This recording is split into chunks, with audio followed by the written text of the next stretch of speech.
Hello दोस्तों, teaching गुरु में आपका फिर से स्वागत है। फिर मैं आ गया हूँ एक नए वीडियो के साथ, एक नए टॉपिक के साथ।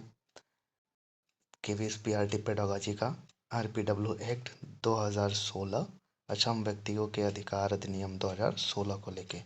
तो चलिए शुरुआत करते हैं एक नई जोश के साथ, एक नए ऊर्जा के साथ। घबराने की ज़रूरत नहीं है आपको। भले ही कम समय कम है, बट कंटेंट इतने अच्छे हैं और इतने जल्दी जल्दी वीडियोस मैं प्रोवाइड करूँगा आपको। अगर आपका सपोर्ट और सहयोग मिलता है मुझे, तो श्योर सिलेबस बहुत जल्दी कंप्लीट हो जाएगा हमारा। तो चलिए स्टार्ट करते हैं। इस अधिनियम में अधिगम अक्षमताओं को शामिल किया गया है और यह इस स्थिति को परिभाषित करता है। जो आरपीडब्ल्यू एक्ट है 2016 का, इसमें जो भी अधिगम अक्षमताएं हैं, जो भी बीमारियां हैं, जो भी दिव्यांग लोग हैं, उनको शामिल किया गया है और जिससे ये रिलेटेड है। विशिष्ट अधिगम अक्षमता। विशिष्ट अधिगम अक्षमता का अर्थ है परिस्थितियों का एक विषम समूह जिसमें बोली जाने वाली या लिखित भाषा को संसाधित करने में कमी होती है। विशिष्ट अधिगम अक्षमता क्या होता है भैया, कि ये होता है कि एक ऐसा ग्रुप होता है ये जो थोड़ा सा अलग होते हैं लोगों से, हाँ, जिनमें बोली से लेके हो या लिखने से लेके हो, उसमें कमियां होती हैं, जो स्वयं को समझने, बोलने, पढ़ने, लिखने, वर्तनी या गणितीय गणना करने में कठिनाई के रूप में प्रकट हो सकती हैं। जैसे कि जो जैसे हम कुछ समझ नहीं पा रहे हैं, कुछ अच्छे से बोल नहीं पा रहे हैं, हमारा धारा प्रवाह अच्छा नहीं है, पढ़ नहीं पा रहे हैं, कुछ लिख रहे हैं तो गलत लिख रहे हैं और गणितीय गणना गुणा भाग जोड़ नहीं कर पा रहे हैं, तो उसमें हमको कठिनाई होती है, विशिष्ट अधिगम अक्षमता जिसको कहते हैं। दूसरा है स्वलीनता वर्णक्रम विकार। इसका अर्थ एक तंत्री विकासात्मक स्थिति है जो आमतौर पर जीवन के पहले 3 वर्षों में दिखाई देती है। स्वलीनता वर्णम विकार क्या होता है? वर्णक्रम विकार ये शुरू के 3 सालों में दिखाई देती है। जो भी चीज़ें हैं वो तंत्री रिलेटेड होती है। उसके बाद जो किसी व्यक्ति की संवाद करने, संबंधों को समझने और दूसरों से संबंधित होने की क्षमता को महत्वपूर्ण रूप से प्रभावित करती है। अक्सर असामान्य या रूढ़िवादी क्रियाओं या व्यवहारों से संबंधित होती है। इसमें शालीनता वर्णक्रम विकार में क्या है कि ये शुरू के 3 सालों में ये तंत्र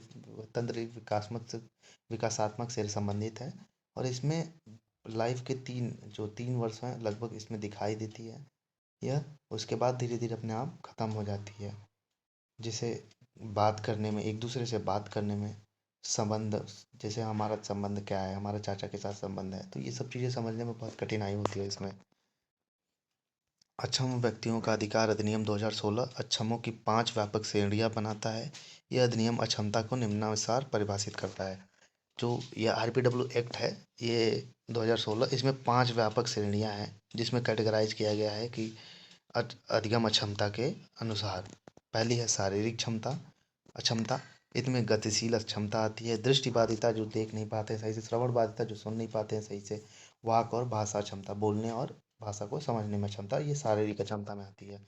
दूसरी है बौद्धिक अक्षमता। विशिष्ट अधिगम की अक्षमता स्वालीनता वर्णक्रम विचार, अभी स्वालीनता वर्णक्रम के विचार के बारे में मैंने बताया और विशिष्ट अधिगम की अक्षमता के बारे में भी बताया मैंने।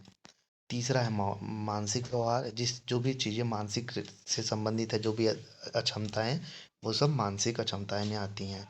चौथा है अक्षमता के कारण, पुरानी स्नायु विज्ञान विषयक स्थितियां, रक्त विकार, रक्त ब्लड से संबंधित जो भी हैं ये इसमें आती हैं। पांचवा है बहु अक्षमता।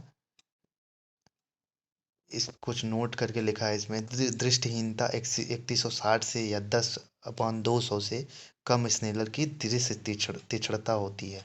ये ऑप्शन में आ सकता है कि दृष्टिहीनता है जो उसका आरपीडब्ल्यू एक्ट के थ्रू उसका मानक क्या है कि इसको कम, कितना कम माना जाएगा, नहीं तो इसको नहीं माना जाएगा। 3/60 या 10/200।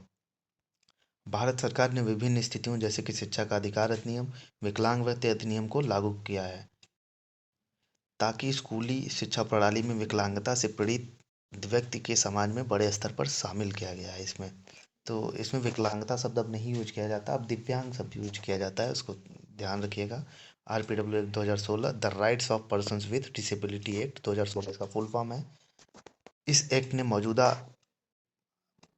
पीडब्ल्यूडी अधिनियम 1995 का बदल दिया है। यह नया अधिनियम है, ये संशोधित करके 1995 के अधिनियम को संशोधित करके नया अधिनियम आया है, the rights of person with disability act 2016। इस अधिनियम में एक विकसित और गतिशील अवधारणा के आधार पर विकलांगता को परिभाषित किया गया है। कि कैसे ही मतलब उनका कैसे विकास किया जाए, उनके लिए कैसी सुविधाएं की जाए, उनके शिक्षण अधिगम में क्या विकास किया जाए, इन सब से संबंधित है। विकलांगों के प्रकार बढ़ाकर 21 कर दिए गए हैं। जैसे 1995 में पहले शायद 6 थे, बस 6 प्रकार की थी, 7 थी, अब बढ़ा के पूरे 21 कर दी गई हैं, जो आरपीडब्ल्यू एक्ट 2016 का है। और केंद्र सरकार के पास इसमें मतलब और बढ़ाने की क्षमता होती है, ठीक है, जोड़ सकता है इसमें। तो 21 विकलांगों को नीचे दिया गया है। पहला है अंधापन, दूसरा है कम दृष्टि, तीसरा है कुष्ठ रोग व्यक्ति ठीक हो गया हो जो, चौथा है श्रवण हानि, बहरा और सुनने में जिसको कठिनाई होती हो, लोकोमोटर विकलांगता से संबंधित, छठवां है बौनापन, सातवां है बौद्धिक अक्षमता, आठवां है मानसिक बीमारी, नौवां है ऑटिज्म एक्सपेक्ट्रम डिसऑर्डर, 10वां है मस्तिष्क पक्षाघात, 11वां है मांसपेशी दुर्विकास, 12वां है जड़ तंत्रिका संबंधी स्थितियाँ, 13वां है विशिष्ट लर्निंग डिसेबिलिटी, 14 है मल्टीपल स्क्लेरोसिस, 15 है भाषण और भाषा विकलांगता, 16 है थैलेसीमिया, 17वां है हीमोफीलिया, 18 है सिकल सेल रोग, 19 है बहरेपन सहित के कई विकलांगता, 20 है एसिड अटैक वाले विक्टिम्स जो भी इसी में आते हैं, और पार्किंसंस रोग। नेक्स्ट टॉपिक है हमारा विशिष्ट अधिगम अक्षमता से संबंधित रोग। कुछ रोग हैं जो कि सीटेट में भी पूछे जाते हैं और केवीएस में भी पूछे जाते हैं। ये पहला है डिस्ग्राफिया। इसमें यह एक लेखन अक्षमता है, मतलब यह लिखने से संबंधित है। सही वर्तनी लिखने में कठिनाई होती है डिस्ग्राफिया में। सही चीज़ें जैसे लिखना होता है कका, काका, चाचा, लिखना होता है चचा लिख देते हैं। बड़े और छोटे अक्षरों को मिलाकर लिखना, जैसे पहला लेटर कैपिटल लिख देंगे, फिर दूसरा छोटा लिख देंगे, फिर तीसरा कैपिटल लेटर लिख देंगे, ऐसे लिखते हैं ये लोग। डिस्ग्राफिया जिसको हुआ रहता है। अक्षर की बनावट में परेशानी होती है, कहोगे क लिख देंगे ख।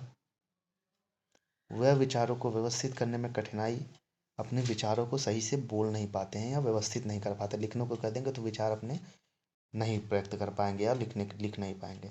एक ही समय में सोचने और लिखने में परेशानी होती है। जैसे कह दीजिए कि आप लिखिएगा अपने बारे में ही 5 लाइन लिखिए, तो ना सोच पाएंगे सही से ना लिख पाएंगे अपने बारे में एक ही समय में। डिसलेक्सिया दूसरी बीमारी है डिसलेक्सिया। पढ़ने में परेशानी होती है, इसमें पठन अक्षमता भी कहा जाता है इसको। इसमें शब्दों को पढ़ने लिखने में परेशानी होती है, बोलने में पाठ को धीरे धीरे पढ़ते हैं। इसमें परिचित शब्दों को याद करने में परेशानी होती है। शिक्षार्थी पाठ को सुनने और पढ़ने की समझ के बीच असमानता प्रदर्शित करता है। तो ये बहुत आसान है, ये आप लोग समझ सकते हैं। डिसलेक्सिया पढ़ने से संबंधित होता है, इसमें लोग धीरे धीरे पढ़ते हैं, बोलने में दिक्कत होती है और पाठ को सुनने और पढ़ने की समझ के बीच असमानता होती है। नेक्स्ट है डिस्प्रैक्सिया। यह एक प्रकार की अधिगम अक्षमता है, ये जो गति कौशल विकास से संबंधित होती है। डिस्प्रैक्सिया का अर्थ है इसमें गति और समन्वय प्रभावित होते हैं। चौथा है डिस्कैल्कुलिया, एक गणितीय क्षमता है जिसमें परेशानी, चीज़ों को क्रम या श्रेणी में रखने से परेशानी होती है। भिन्नों को समझने में परेशानी, उसमें गणितीय संक्रिया के चरणों का उपयोग करने में परेशानी होती है। नेक्स्ट है विकलांगता को पहचानने की प्रारंभिक रणनीतियाँ। जैसे कि विकलांगता को पहचानने के लिए कुछ रणनीतियाँ हैं सरकार की, इसको देखते हैं। पहला स्क्रीनिंग है। स्क्रीनिंग से तात्पर्य उन क्षेत्रों को निर्धारित करने से है जहाँ बच्चों को सहायता आवश्यकता होती है। बच्चों का स्क्रीनिंग कीजिए जहाँ बच्चों को मदद की ज़रूरत पड़े उस समय। दूसरा है व्यवस्थित अवलोकन, सिस्टमैटिक ऑब्जर्वेशन उनका करना चाहिए। समय के साथ बच्चे के व्यवहार और क्षमताओं को व्यवस्थित अवलोकन महत्वपूर्ण है। अवलोकन अनौपचारिक हो सकते हैं या मानक अवलोकन पद्धति का पालन कर सकते हैं। हमेशा ऑब्जर्व करते रहना चाहिए, अवलोकन करते रहना चाहिए बच्चों को समय समय से, जिससे हमको पता चल सके कि हाँ ये बच्चा इस अधिगम क्षमता से ग्रसित है।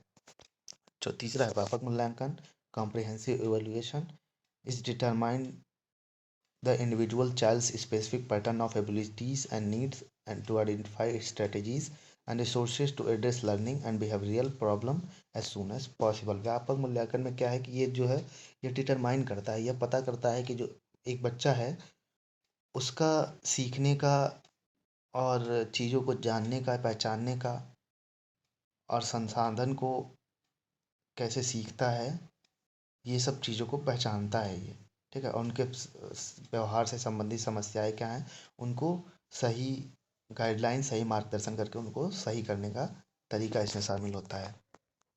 विकलांगता के संदर्भ में प्रारंभिक हस्तक्षेप। शुरुआती हस्तक्षेप का मतलब है कि बच्चे के विकास, स्वास्थ्य और सहायता की ज़रूरतों पर काम करने के लिए जल्द से जल्द काम करना। प्रारंभिक हस्तक्षेप सेवाएं प्रारंभिक वर्षों में बच्चों और परिवारों को विशेष सहायता प्रदान करती हैं। आमतौर पर जन्म से लेकर बच्चे के 5 वर्ष का होने तक। आरंभिक हस्तक्षेप का मतलब यह है कि शुरू से ही जब बच्चा पैदा हो, उनका देख रेख, उनका ऑब्जर्वेशन, उनके चीज़ों में हस्तक्षेप करना चाहिए हमें, कि जैसे कोई भी चीज़ें हैं तो उसको सही करने की हमें कोशिश करनी चाहिए। विकलांगता के संदर्भ में जल्द कार्य करने के लाभ, मतलब अगर कोई चीज़, बच्चा किसी को कुछ हुआ है तो उसको ऑब्जर्व करके, उसको सही मार्गदर्शन करके, उसको सही, उसके साथ उस बीमारी के बारे में बात करके कैसे उसको ठीक किया जा सकता है, तो उसके कुछ लाभ हैं। आइए देखते हैं। बच्चों के विकासात्मक, सामाजिक तथा शैक्षिक लाभ से में सुधार करना। उनके विकास से रिलेटेड उनके सामाजिक तथा शैक्षिक लाभ से सुधार करना चाहिए। अल अलगाव, तनाव और हताशा की भावनाओं को कम करें जो परिवार अनुभव कर सकते हैं। उनको मतलब ऐसा नहीं फ़ील होना चाहिए कि नहीं, तुम इस गोला के नहीं हो, तुम इस परिवार के नहीं हो, या इस सोसाइटी के ये नहीं बने हो, तुम थोड़ा-सा अलग हो, तुम्हारे अंदर ये बीमारी है, ये अक्षमता है तुम्हारे अंदर, तो ये फ़ील नहीं होना चाहिए। सकारात्मक व्यवहार रणनीतियों और हस्तक्षेपों का उपयोग करके व्यवहार संबंधी मुद्दों को कम करने में सहायता करें। मतलब जैसे पॉजिटिव चीज़ें बात करें उनसे कि नहीं, ये ठीक हो सकता है, ऐसा कुछ नहीं है कि मतलब ये हमेशा रहने वाली बीमारी है, इसको ठीक किया जा सकता है। उसका सम्मान करें, उसकी बोली भाषा का सम्मान करें, उसकी गलतियों तक का सम्मान करें आप, ताकि बच्चा पॉजिटिव एनवायरनमेंट में रह के उसको अच्छी तरीके से समझे और आपके साथ अपनी चीज़ों को व्यक्त करके उसके व्यवहार में मदद कर सकें और हस्तक्षेप करके। दिव्यांग बच्चों को उत्पादक, स्वतंत्र व्यक्ति बनाने में मदद करें। वही चीज़ है कि उनको, इनके साथ ऐसा व्यवहार करें कि उनको महसूस हो कि हम स्वच्छ हैं, सुरक्षित हैं और अपनी चीज़ों को एक दूसरे से शेयर कर सकते हैं। विशेष शिक्षा, पुनर्वास और स्वास्थ्य देखभाल की ज़रूरतों को भविष्य की लागत कम करें। विशेष शिक्षा जैसे कि ऐसा नहीं है कि ये तुम्हारे लिए, ये हम अलग से बना देंगे, ये कर देंगे, तुम्हें मतलब एक समान दिया जाए सबको। ऐसा नहीं है कि तुम अलग हो इनसे, उनको फील नहीं होने देना चाहिए। इन सब चीज़ों को कम करने की कोशिश करनी चाहिए। शीघ्र हस्तक्षेप के लिए रणनीतियाँ, जल्दी जल्दी उसमें हस्तक्षेप करके कैसे ठीक किया जाए, उसके लिए कुछ रणनीतियाँ हैं। व्यावसायिक चिकित्सा, मोटर कौशल, खेल और ड्रेसिंग और शौचालय प्रशिक्षण जैसे स्वयं सहायता कौशल के साथ मदद कर सकती हैं। जैसे चिकित्सा से चीज़ें हो गई रिलेटेड, उस स्किल्स उनको सिखाएं खेल के माध्यम से। उनका ड्रेसिंग सेंस, उनको शौचालय प्रशिक्षण दें कि ऐसे किया जाता है। तो इन माध्यम से उनके कौशलों को हम बढ़ा सकते हैं और मदद कर सकते हैं। फिजियोथेरेपी, मोटर कौशल जैसे संतुलन, बैठने, रेंगने तथा चलने में मदद कर सकती है। उनको फिजियोथेरेपी कराएं, जहाँ पे उनको दिक्कत है, उनका व्यायाम कराएं। ये सब करा के हम उन चीज़ों को संतुलन कर सकते हैं और बोलने चलने में मदद कर सकते हैं। Speech therapy can help with speech language, eating and drinking skills. बोलने का तरीका और कैसे बोला जाता है, कैसे खाना खाया जाता है, कैसे पानी पिया जाता है, ये सब स्किल्स को हम डेवलप कर सकते हैं। तो थैंक यू। इस वीडियो में इतना ही है। आरपीडब्ल्यू एक्ट में बहुत ज़्यादा ये टॉपिक नहीं है। हमने आपके सामने बेस्ट कंटेंट प्रेजेंट करने की कोशिश की है, जो कि पूरी एनसीईआरटी और ऑथेंटिक चीज़ें मैं आपको दे रहा हूँ। ऐसा नहीं है कि मैं कहीं से भी लिख के, कहीं से भी उठा के ऐसे ही डाल दे रहा हूँ। तो थोड़ा कंटेंट मैं अच्छे देने की कोशिश कर रहा हूँ। अगर ये वीडियो आपको पसंद आए तो लाइक करिए, सब्सक्राइब करिए और कमेंट ज़रूर करिए। आपका फीडबैक हमारी मदद करेगा कि मैं इसमें क्या सुधार कर सकता हूँ। तो आपका सहयोग बहुत ज़रूरी है। एक छोटा सा यूट्यूब पहल है, यूट्यूब चैनल का पहल है, जो हम आपके लिए लेके आए हैं। ऐसे बच्चों के लिए लेके आए हैं जो कि घर बैठे या बहुत अच्छी कोचिंग्स को फीस दे के कोर्स को परचेज़ नहीं कर सकते हैं। उनके लिए स्पेशली ये वीडियो मैं बना रहा हूँ। तो धन्यवाद। अगर आपको वीडियो पसंद आए तो ज़रूर अपने दोस्तों से शेयर करिएगा। धन्यवाद। फिर मिलेंगे आपके साथ हम एक नेक्स्ट वीडियो लेके, एक नेक्स्ट टॉपिक लेके, केवीएस पीआरटी का, पेडागोजी का। धन्यवाद।